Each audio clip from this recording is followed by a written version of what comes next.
I'm AnewbiZ. I'm one of the senior coordinators at the SCRT Agency, which is actually kind of the ambassador program for the Secret Network. So I do a lot of the social media. I come up with projects such as this here, where we jump on podcasts or come into communities, kind of see how we can come together, maybe support each other, share a bit about the tech and what's going on. And then yeah, Sean here is in another role, but I'll let him kind of introduce himself. Yeah, awesome. Thanks, AnewbiZ. And thanks everybody for having me. I'm super excited to be here. So my Web3 journey actually began with Alchemy University before it was even Alchemy University. It was formerly called ChainShot for any OGs in the chat. And I was a part of the last ever ChainShot cohort about this time last year. Basically what happened, I wasn't even working in software. I was working in film production in New York City. And when COVID happened, I just got really bored and started reading about Bitcoin. And then from there, learned about Ethereum. And then from there, learned about ChainShot. And I was like, okay, well, I guess I'm going to learn JavaScript. And so I did that so I could do in preparation for the ChainShot Alchemy bootcamp. And then what ended up happening is I just like fell full force into Web3. I did that. It was an incredible experience. Me and some of my cohort classmates did ETH New York that summer, the hackathon. And from there, we did another hackathon together at HackFS. And then from there, a branch of the Ethereum Foundation hired us to make like a little dApp for another hackathon. And from there, I fell into the Cosmos. So it's just been a whole freaking journey, but it's super exciting. And I think for anybody here, I'm excited for you to be here because like, it's just, yeah, it's a whirlwind. I started with Alchemy, a little over like a year, maybe like a year and a half ago. And now here I am like working for Secret Network doing developer relations. So, Web3 goes at lightning speed and excited to be here and share my experience with everybody. Yeah, it's awesome. I love your story. You started here in Alchemy, and now you're coming back as part of another project, but sharing with others that they're starting in kind of the same place you did. Me, I have a bit different journey. I started like a lot of people in the space trading the markets, and then I slowly found myself going further and further down the rabbit hole of what is the technology. So now I'm one of those that's here for the tech, as they say. I still do play in the markets a lot. I do full time trading as well as full time Web3 work. So, but yeah, it's been an interesting 6 years here. This is my second bear market. So, um, right now is actually a pretty awesome time to be in the space because the things that are built during this time, during the bear market, are the things that are going to do the best in the next bull cycle. So if anyone that's building right now, just stick around. Better times are always on the horizon. Did you want to add anything else there, Sean, or should we go through these slides here real quick? Let's go through the slides. I'm excited to let everyone know about Secret. Oh, okay, awesome. All right, so what is Secret Network? So Secret Network is the data privacy platform and hub for Web3. Secret Network is a layer 1 blockchain in the Cosmos ecosystem, which uses the Cosmos SDK. The consensus mechanism is delegated proof of stake. We use smart contracts that are based on CosmWasm. And it also uses the inter-blockchain communication standard, which is also known as IBC, for interoperability. We can go more into that later.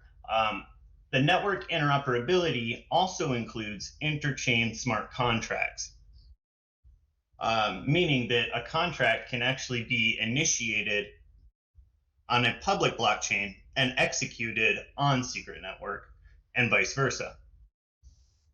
The network introduces computational privacy by default, meaning computation on the network is private by default with programmability to make any data public as necessary. This opens a whole new world of possibility when it comes to what use cases are possible in blockchain. Now, in Web3, we have a huge list of potential disruptions all waiting to happen. NFTs to disrupt the entertainment industry, content creation markets, decentralized applications of all sorts and sizes, DeFi to disrupt traditional finance markets, and Web3 gaming, where you actually own game items and can trade or sell them at will. But there's a severe limitation on these things that most people either have not yet considered or they just don't understand. Let's take a common example given in the space. One actually that you may have heard Mr. Gary Gensler talk about, a decentralized Uber. So can you imagine a taxi service or Uber where all customer, driver, and transaction data was public by default and linked to your public banking records? Now that, I don't know about you, but that doesn't sound safe. That doesn't sound secure at all. A Uber type application built entirely on public blockchain would be a severe security risk. If I pay a driver for the ride, they can now map my future pay schedule and transaction history to know how much money I have and when. And if I use the application often, they'll also be able to see my location habits. That's just one small example. And there's many others we can go into. But to boil it down, there's a severe security risk, and it's not it's physical as well as virtual. So this is where data protection and privacy comes into play.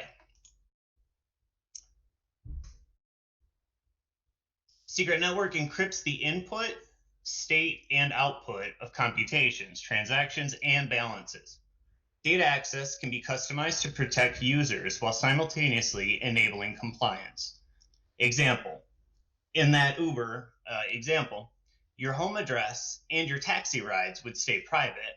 However, the driver could report cumulative revenue for tax reporting reasons. So they're able to stay compliant and you're able to stay safe.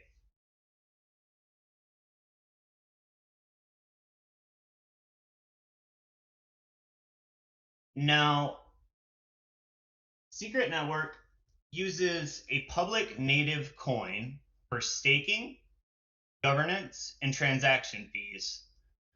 So for paying gas. There is an ERC20 version of the token, which is known as Wrapped Secret or WSCRT. Excuse me. What's unique in the token standard, now what is unique is the token standard. So tokens launched on Secret Network is the SNP20 standard, which allows tokens created on the network to access the programmable privacy of the network, making private by default versions of tokens such as Secret or SCRT. These private by default tokens use viewing keys and permit technology, which allows the owner to control access permissions for viewing data. So that Uber driver cannot see my history, but I can give access to my transaction history to my tax accountant. Let me see. Okay, so we're gonna go into the technology stack a little bit. So on the screen, you see Ethereum plus Monero plus Cosmos equals Secret. So we all know about smart contracts because of Ethereum. We took that ability to write Turing complete smart contracts, and we added the encryption by default aspect of privacy networks, such as Monero, to make those contracts contain programmable privacy. Then we added the interoperability of the Cosmos SDK and the inter-blockchain communication standard. And the result is a network that can provide encryption services to public blockchains and unique use cases such as front-running resistant DeFi, NFTs with private metadata, and many other examples that are just not possible anywhere else.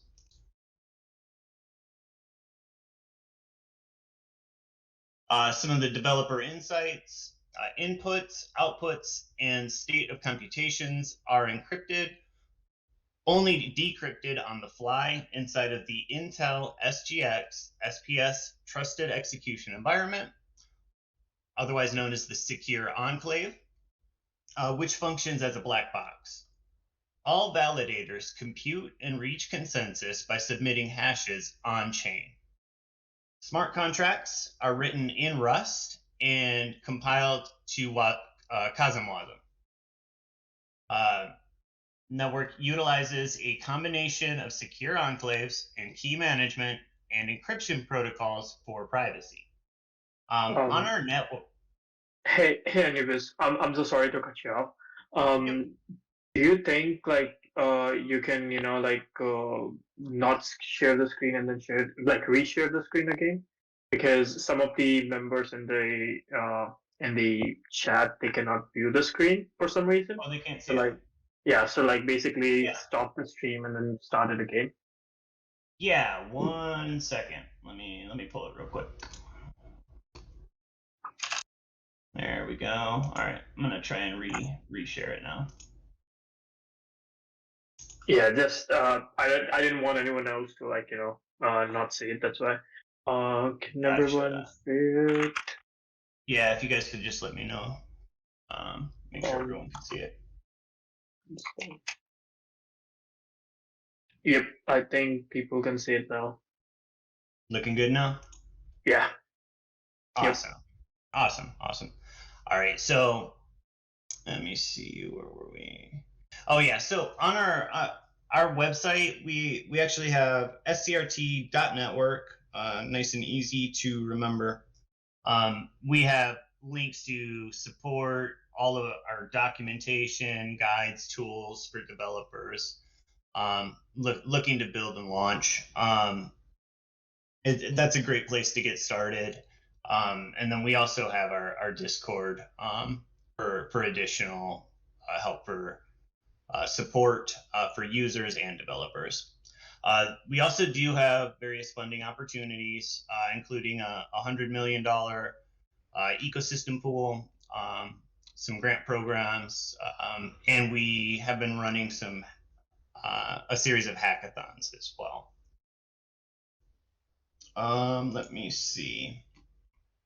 Interoperability.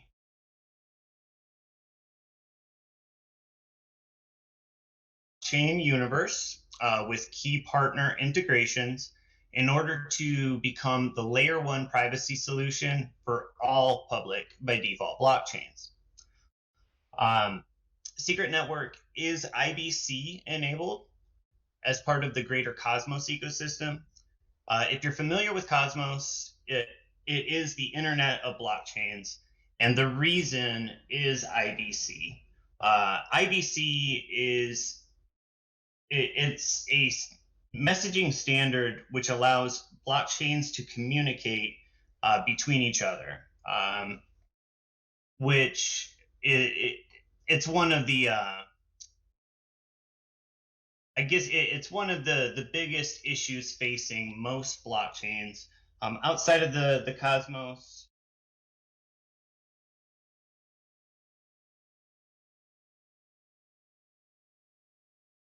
Bridges. And bridges impose a pretty high level of risk. And the reason for that is blockchains by nature are siloed ecosystems. They depend on oracles to bring any kind of information from the outside world in, And then you have to get a little creative with bridging.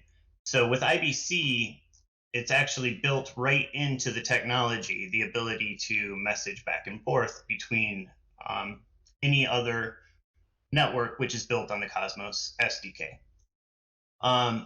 Now, one of the more recent, it was late last year, upgrades introduced interchain smart contracts, which I touched on a little bit earlier. It is based on the IBC standard, but what it is, it actually allows smart contracts to be performed between multiple blockchains. So that, like I touched on before, a smart contract on the secret network could be used to call a contract on, for example, Ethereum and execute whatever function on Ethereum and potentially even relay it back to the secret network. There's really a lot that that conversation could go on for hours. Now, bridges. We do use a lot of bridges. There is IBC, which we've already touched on. XLR network integration is one of the big ones. It enables bridging from non-IBC networks like Ethereum, Polygon Matic, Binance Smart Chain, Avalanche, and many others. One of the upcoming updates is the ability to actually send arbitrary data through the XLR bridges. So things like smart contract calls rather than just assets, which is going to be a big game changer when it comes to some of the narratives that we specialize in, such as the privacy as a service. There is a Monero bridge. XP network integration allows us to bridge NFTs, which is also a very exciting little niche that I'll touch on here probably on the next slide. No, just a couple more. So DeFi as it currently exists, it has less privacy than the legacy financial system. Transaction data and addresses are harvested, analyzed, and oftentimes exploited. PriFi, which would be private DeFi. Secret Network has a growing ecosystem of decentralized finance applications that are privacy enabled. The use of viewing keys allows for full auditability and regulatory compliance, as users can decrypt their data on demand and then share it with anyone that they need to. So like I mentioned, my DeFi transactions are completely private. My neighbor can't snoop on my wallet. They can't copy trade me with a bot. But my CPA can have a permit to view my transactions and make sure I'm not cheating on my taxes. Now, secret NFTs. This is another really big one. NFTs with private metadata. Probably one of the best known NFTs that was launched on the Secret Network was a special NFT collection by Quentin Tarantino. It was actually deleted scenes, never before seen footage from Pulp Fiction, as well as the deleted scripts. So pieces of Pulp Fiction that never made public view were minted as secret NFTs and launched. The one that sold, the only one of them was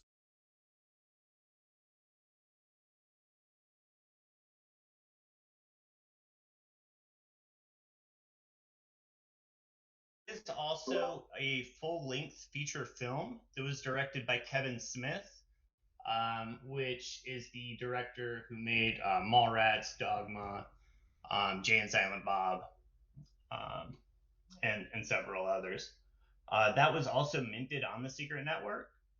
which further shows the potential of NFTs that utilize private metadata. These videos are only accessible by the owner. The person that holds the NFT in their wallet has viewing permission. They are able to grant viewing permission to anyone else, but no one is able to just go on the Block Explorer on Etherscan and just go watch them, which is quite extraordinary. It feels a lot more like true ownership. So just a quick case study. User, in the case of the Tarantino NFT, user purchases Tarantino NFT on OpenSea. Public ownership is viewable on the Ethereum blockchain. Owner bridges the secret NFT to the secret network. The owner can encrypt or decrypt their public ownership, so they can allow people to see that they own it or not as they will. Owner can view the private metadata and NFT content, and they can assign the viewing keys and share content or keep it secret at their own discretion. So that's kind of the quick rundown of the secret network. And then any questions you have on any of that, hopefully you took notes and feel free to ask here in the next little segment. Sean, did you want to add anything maybe that I missed on that conversation? I'm just trying to think about all the devs who are here coming from the place of like a Solidity background, how it's different. Basically, just one way to think about the Cosmos as an ecosystem is there's one principal underlying like model for writing smart contracts, which is called CosmWasm. It's like the CosmWasm book. Let me actually just link it here in the chat. That's where you'll find how to structure and write your smart contracts. And then from there, each chain in the Cosmos is able to communicate with each other, and each chain has different principles for like what that chain is about, what their smart contracts do. So with Secret Network, for example, we are the privacy chain of the Cosmos. So all of the smart contracts that you write in Secret are encrypted in something called a trusted execution environment. So you have privacy by default in your smart contracts, and you choose what information you want to actually share publicly. And so this means that other chains in the Cosmos can then use secret contracts to have privacy for their chains as well. So yeah, just if you guys have questions about any of this, and there's no such thing as a dumb question, there's just fire away, because I want to just answer as many questions as you guys have. And also, if you join the Secret Network Discord, which you should all do, we have a Monday developer call every Monday at 12 p.m. Eastern time in the general meetings chat. And that's just a place for developers in the community to share what they're working on, what they're building, come with any questions. And that's where I got my start building on Secret Network, was I just started showing up there with questions for an app I was trying to build, and people just generously answer those questions. So yeah, I just want to plug that as we go further. Thank you guys for just giving us so much information. Personally, I didn't know Secret Network. I'm a little bit familiar with the Cosmos ecosystem and everything else. So I do have some questions for you, and like meanwhile, other people can ask in the chat or like raise their hand so that I can bring them up. But one of the questions is that I was looking, or I was like researching about Secret Network.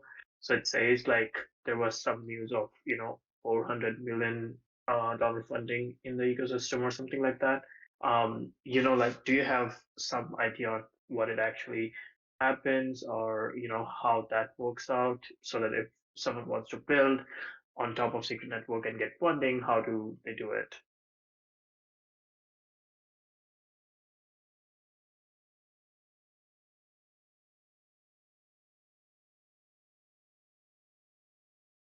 Yeah, Oh, can you absolutely. guys? Yeah, I was I'll gonna let you say, speak, Anubis. did you wanna take that one, Sean? I'll just add on to whatever you say. Okay. Yeah, so the 400 million, my understanding of that is, if that is the one I'm thinking, that was an ecosystem fund that was put together by VCs, and it was actually put together by VCs just before the Terra Luna collapse. So a lot of those VCs got wiped out. So that fund is actually, it it's not 400 million. Quite a bit of that is gone. We Yeah, do, I didn't however. mean that. Just in general, just in general. Oh, okay. Now we do have a grants program, and Sean can probably give better insight into what would be needed as far as submitting one. But we do have grant programs and hackathons. Um, right now, Secret Labs is taking submissions. They're very selective, but they do give grants for applications that add significant utility to the network, especially. Um, but yeah, let me open it up to Sean. He can give kind of a more developer centric answer to that. So, from my understanding, there's two primary routes you go about with funding. Actually, three. So, one of which is there's bounties that are currently out that are placed by Secret Labs, who are the primary developers behind Secret Network. So there's certain things they want to see built in the ecosystem, and they have just these outstanding bounties. And I'll link to that in the chat where you can find what those are if you want to build those. Um, Secondly, like Anubis said, you could actually like directly approach Secret Network and say, hey, I want to build this for you, and then talk about what that would entail. Uh, an example of something like that happening recently in the ecosystem is we just had a hackathon last month. It was a month-long online hackathon, and the winner of that hackathon developed an automated market maker dApp. Uh, and from there, they're going to be working with Secret Labs now, it looks like, to receive like a $20,000 USD grant to build that out further for the network. Um, and then thirdly, there's community funding, which is going on chain with a proposal saying, hey, I want to build this for the network. And then participants, like people who stake in the network, can then vote on that proposal and say whether or not they want to put our funds, like community funds, behind that.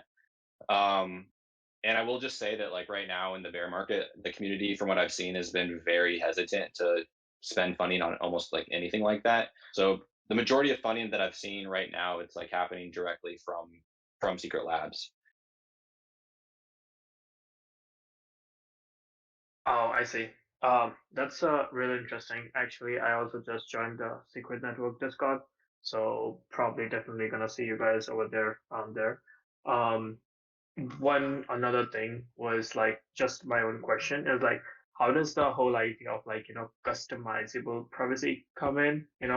What do you guys like? How does the idea come in? Plus, just the motivation of it, and how did like the whole network would actually work once again? Like just to give brief overview from like let's say dev side, dev perspective. Yeah, totally. So let me just give you guys some background. The way I fell into Secret Network was, so I did change shot. I did Alchemy University, right, about a year ago, a little over a year ago. And my hackathon team at ETH New York, from there, we were all Alchemy devs. We did another hackathon for HackFS. It was a month-long online hackathon, and we wanted to build a ZK DAO. That's what we decided to build that month. And we did. We built it, and we received a prize from Filecoin. But like, I just left from that. It was my first experience with any sort of privacy tech in blockchain, and we implemented ZKs, and it was just extremely complex. It was like you had to click like 8 buttons to be able to access this DAO or any of your information. And it was like working with like a soul-bound contract and all this stuff. And I kind of just left with this feeling of like, man, like this is cool on like a theoretical level, but like there's no world where anyone would ever actually use this. And so I just started like Googling. It was the first time where I was like, what actually is the state of privacy in blockchain? And just that path took me to learning about Secret Network. And Secret Network is way different than what most blockchains are doing right now. You know, if you're in the Ethereum community, probably when you like hear privacy, you're always just hearing about ZKs, which is yeah, dominating the Ethereum community. In the Cosmos, ZKs are a part of the conversation, but they're not the conversation. So what Secret Network has done is everything happens through hardware. It's through an Intel chip. So there's it's called trusted execution environment, and that's where all of this encrypted data, all of this encrypted transactions are actually happening, and that's what allows for customizable privacy and secret.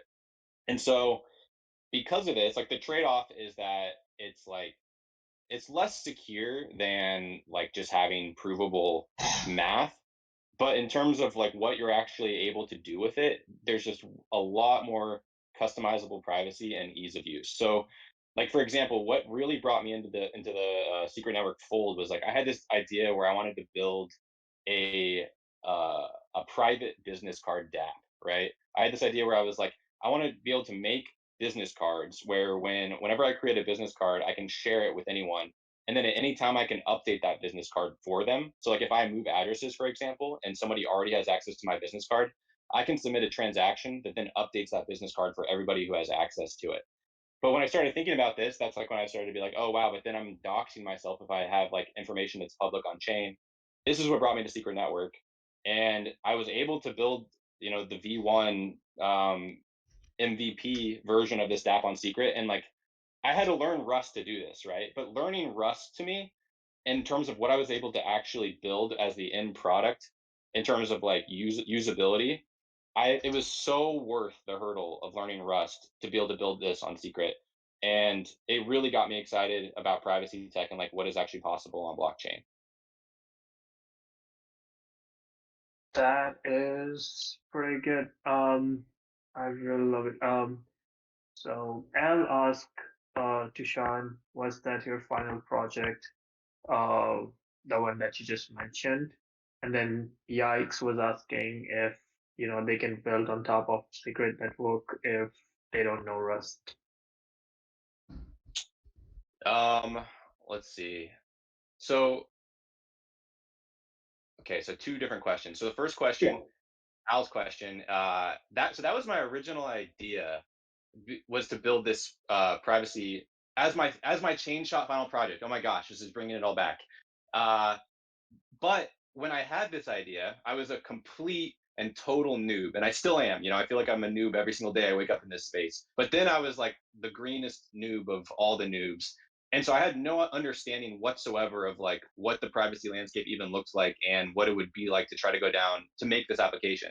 So basically, like once I started to understand what I would actually need in order to have like secure transactions, I I tabled that idea, and then what ended up happening was the last week, or it was like the second to last week of Chain Shot, was the same time that ETH New York happened, and so me and my Chain Shot peers built a music streaming application that implemented Superfluid Protocol, which was like this. It's a payment streaming processor where you can stream tokens to people in real time per second. And so we ended up just submitting that as our final Chain Shot application. But then I still had that lingering idea of wanting to make this, and so I think that's like what led me to the Cosmos eventually, and that happened like in the span of like the next like 3 to 4 months post Chain Shot. Um, and then okay, the second question: do you need to know Rust to build on Secret? Like to do smart contracts? Yes, I would say like if but there's if you don't want to learn Rust but you still want to build on Secret, there's a huge need for people who are JavaScript or TypeScript devs to build out front ends as well. Because like all the front end stuff we do with something called Secret JS, it's just a JavaScript SDK. So if you're wanting to just like build out front ends for Rust based smart contracts that use JavaScript, there's totally a place for you in the ecosystem to do that without learning Rust. But like to actually work on the smart contract level, yeah, basically to be in the Cosmos at this state in time, you're pretty much going to need to learn Rust. Okay. that definitely helps because Yeah. okay, I'm one of the guys who are like learning Rust. I code in C, but I'm still learning Rust. Okay, yeah. I mean, this is my experience. So I didn't know any Rust, right? Like I learned JavaScript so I could do the chain shot workshop. For Uh, sure. and so I went from my path was JavaScript, Solidity, then Rust. And honestly, if you've never worked with Rust before or like a lower level language or compiler, Yep. there's such a security that you experience when you come to Rust for the first time because the compiler will just throw 5,000 errors at you until you've corrected every little thing about everything that is memory unsafe. And for me, as someone who was like newer as a blockchain dev, I've experienced just like a lot of like I I felt like I trusted my language for the first time. Whereas like Solidity is just super scary because as someone who began with less experience, there's so much you can program that it works, but it's like actually bad if you don't understand what you're doing. Um, so I don't know. Anyone who's listening, if you've like ever thought about learning Rust, I went from zero experience and just dove in, just having like the chain shot background, and that was enough for me to learn everything I needed to know, so I could start writing smart contracts for Secret Network. Um, and like the best method to do that, if I were anybody listening right now, would be to just like there's a Rust book you can read. If you just Google the Rust book, just a book online. I read through that a few times, and then there's a GitHub repo called Rustlings where it has these like practical small exercises that teach you how to learn Rust like step by step, which is an incredible repo. Yeah. Yeah, I was gonna type that I'm exactly using these two things. A lot of people told me that like Rust is very same as C and C++, and that's why I got into it because I was like, C and C++ guy. And definitely like, I find it easier to jump into Rust than, like JavaScript or some other languages. So, last question by Taris, I think, is how would it be for those who have experience with like Python or Java coming over to Rust?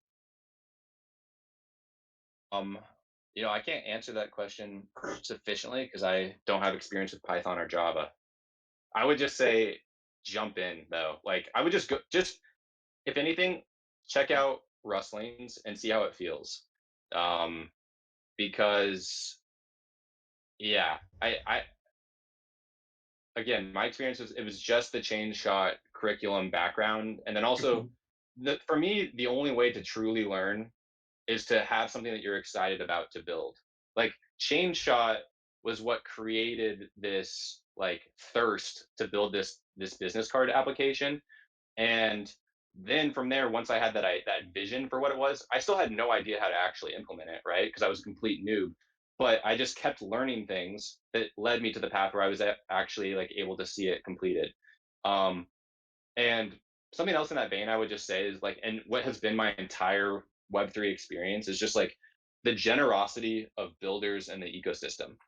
Like when I came to ChainShot, for example, okay, wait, two anecdotes for you guys. So ETH New York, that was my first hackathon experience, and I was doing that with other ChainShot devs. There was one guy on our team who was a front end dev who had been doing front end work for like 10 years. And the first night of the hackathon, as we were deciding that we were going to build this dApp, he basically got cold feet. And my whole thing was I didn't have any front end experience at the time, like any real front end, but I really wanted to learn because I knew that I wanted to like be able to make a full stack application. So my plan was to shadow this guy all weekend and do whatever he needed, just do his bidding so I could learn as much as possible about front end development for Ethereum. He got cold feet 2 hours into the project, and just dipped. And so then I just became like our lead in front end dev with like zero experience and just like thank God like an access to a YouTube account, which I just like binged videos for 72 hours straight, right? And then was able to, and then that experience though was like what made me be confident for the first time of like, oh, I can actually take an Ethereum smart contract and build a front end even though I don't have the knowledge currently. It was just like, if I don't, my team is going to fail, so I have to, right? And I have 72 hours to do it. But just that impetus of just having a project, having a vision, not knowing necessarily what I needed, I was just surrounded by people, surrounded by talent who were excited to help me get to that end goal. And the same thing happened when I came into the Cosmos community, when I came to Secret. I just started showing up at these developer calls. I had this idea. I had no idea how to build it. And then this guy, this legend named Danny M, just took me under his wing. And once a week, we would just do this like mentorship session. He was in Japan and would just stream with me on Discord and help me start to build out this DApp. Yeah, and so I say all of this just to like, no matter where anybody is at their current journey, people in this community want to help you and want to see you succeed. And we also love answering questions. Like, it's just fun to figure things out together. So just like keep showing up and you will get to wherever you want to be. Because I started from zero, and then Chain Shot was like the first building block to get me to where I am now. And every time I say Chain Shot, remember that I'm actually saying Alchemy University. I don't mean to infringe on trademarks on this call.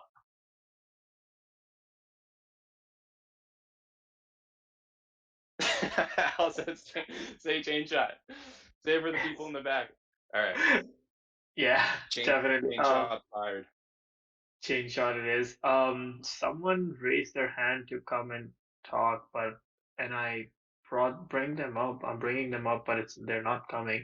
It's no, MX, no. I don't know why I can't bring you up on the stages. GDG, want to help me out?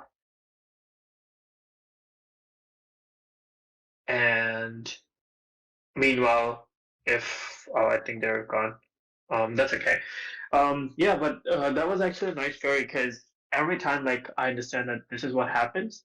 If you're in like, some network or some Discord or like you're doing something, so people would like definitely want to like, just help you out.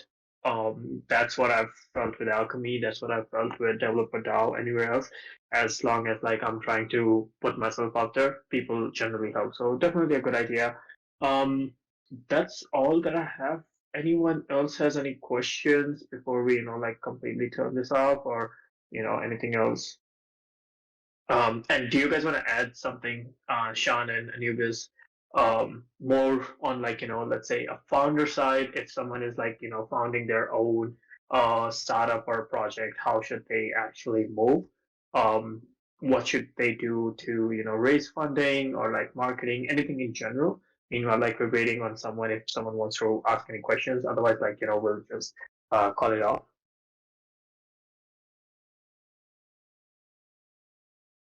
AnewbiZ, you want to take that question first? Yeah, sure. I'll jump in. So if someone was looking to found something new, in my opinion, the place to start is get some documentation, get it on paper. What is it that you're founding? What is the problem it's looking to solve? Or what's the utility? Flesh that out so that you can present it in a concise way. And then bring it to the community. So for example, if this was built on Secret Network, I would encourage you to reach out to the Secret Agency.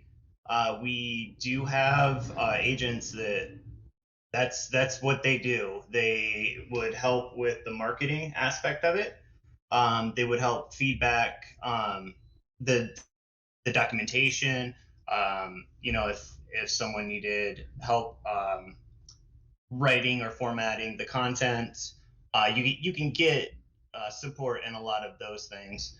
And then once you have it on paper and a clear roadmap, white paper, and description, you could then bring it if you were looking for funding.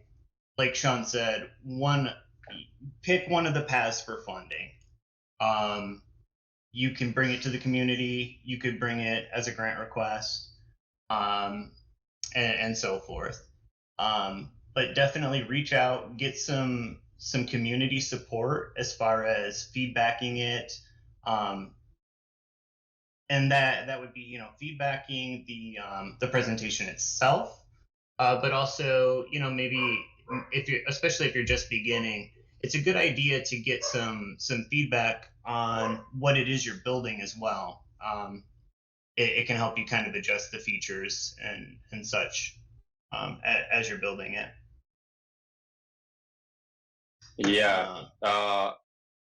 I guess I'm trying to think about just like what I've actually seen since I've been, in this question, it's not just specific to our ecosystem. This is like a broader, you know, Mm-hmm. cross ecosystem question. But like one of my friends who's actually a chain shot fellow dev who we did these hackathons together. I think he's a founder. I haven't like looked into what he's doing recently, but he's been doing stuff for Starknet. And like all the people I've seen who are founders who are like in this space, they're just people who love building, and they are building incessantly, and they're making what they want to see in the world happen. Like I think that to me, that's like the first, like most necessary ingredient of the elixir. Um, because like at least what I've like, yeah, like in the community pool funding and a lot of these Cosmos chains, like people are wary of funding projects right now in this crypto winter.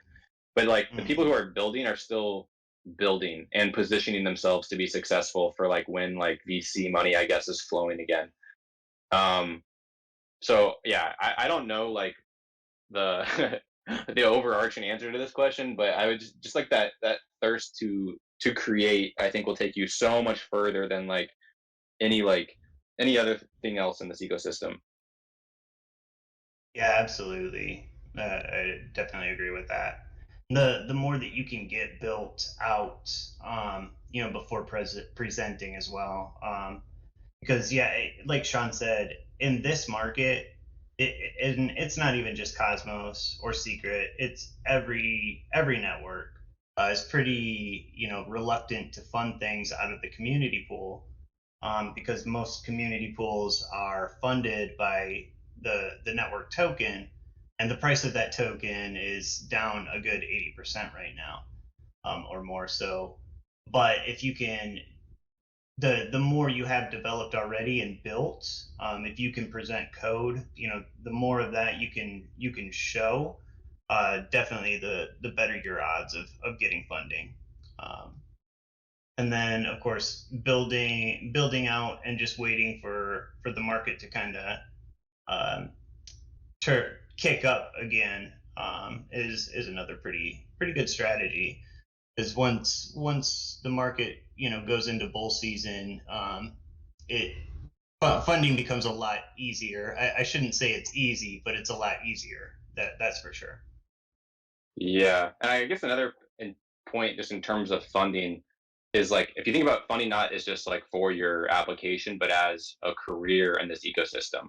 Like when I started Chain Shot, it was a chain shot in the dark that I could ever work in Web3, right? Like I wasn't coming from that as my background. I didn't study programming in school. Uh, but what led to like an actual career in this space was just being around other people who were builders and just being like excited and then just constantly just desiring to provide value in whatever space I was in. Um, so like I never could have imagined, for example, that this would be my path to working in Web3. But yeah, like it's the being excited to be there and then just providing value wherever you go. I don't know. All right. Hey guys, can you hear me all right? Yep. All And right. we just a heads up, we just have 5 minutes, so we would be Yeah, closing it in 5 minutes. yeah, that's kind of why I wanted to try to get in here with a couple of questions before. I know that we only have 5 minutes left, and it's been a long talk so far, considering most run about an hour. So, um, but yeah, the couple of the people that were asking about like blockchain level development, have you worked on like any of the lower level aspects of blockchain dev, Sean? Um, like as far as building up the blockchain itself, development on that level rather than like building on top of the blockchain. So far, my experience has only been working with like at the smart contract layer. So not actually uh, working on the back end of the L1. One thing I'll say though that's like been really interesting. So my position, I work in dev relations. So what that means is like I do talks like this. I write secrets documentation. I write updates to it, and I make like full stack videos about how to develop on Secret. But one of the really cool parts about that job for me has been that I get to have like one-on-ones with the people who are the core engineers of Secret Network, so that when they do implement changes to the network and that sort of information needs to be able to like be communicated to other developers, I'm able to have this direct one-on-one with them to then like teach that information to other people, and also then from there understand it for myself on a much higher level than I did previously. So yeah, my path has not been to actually do like updates or PRs to the L1 itself. It's more just working on it at a smart contract level and then communicating those changes to the L1 to other developers. Okay, because that's what some of the others within Alchemy University have been curious about when it comes to like that level of development. It's harder to find. It's a little more obscure because a lot of what you find is just building on top of the blockchain. It's totally possible though. Like somebody who's super active on the Secret Network developer chats on Mondays is a developer named Sandman, who he now works for the Interblockchain Protocol. But he started by just making all sorts of PRs for Secret Network and for IBC.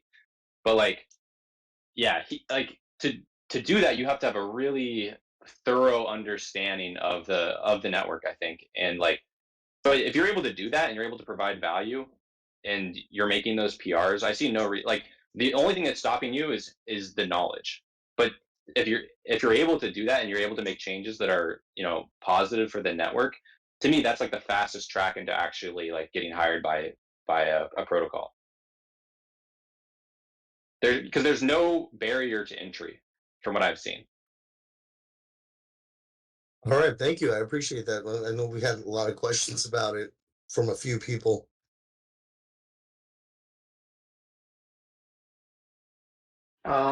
Yeah, so I think that's all for us today. Uh, Thanks a lot, everyone. Thanks a lot, Sean and AnewbiZ, for being here. Definitely love this session and join the Discord so I can also like look around what's going on and stuff like that. But yeah, it's been a pleasure. Thank you everyone for attending. And if there's anything else, just let me know. Real Thanks quick so much for before we having me, go. everybody. Oh, sorry. Real quick before we go, if anybody is interested in potentially doing something in the future with Secret, or maybe hearing more from them, getting some information from you guys would be great. In like the guild sections, the forums, or even in the community chat, just to show interest and potentially see what you guys would like to hear more about.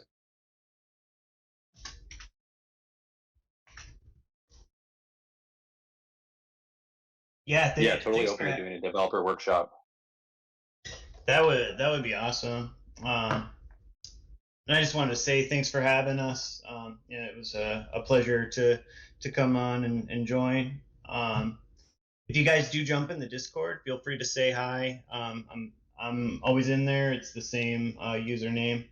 And also, if you see the Secret Agency Twitter account, chances are that that's me posting. So feel free to say hi up there on Twitter as well. All right, great. Thank you guys. Take care. I'll be ending the event now. But thanks a lot. Thank you.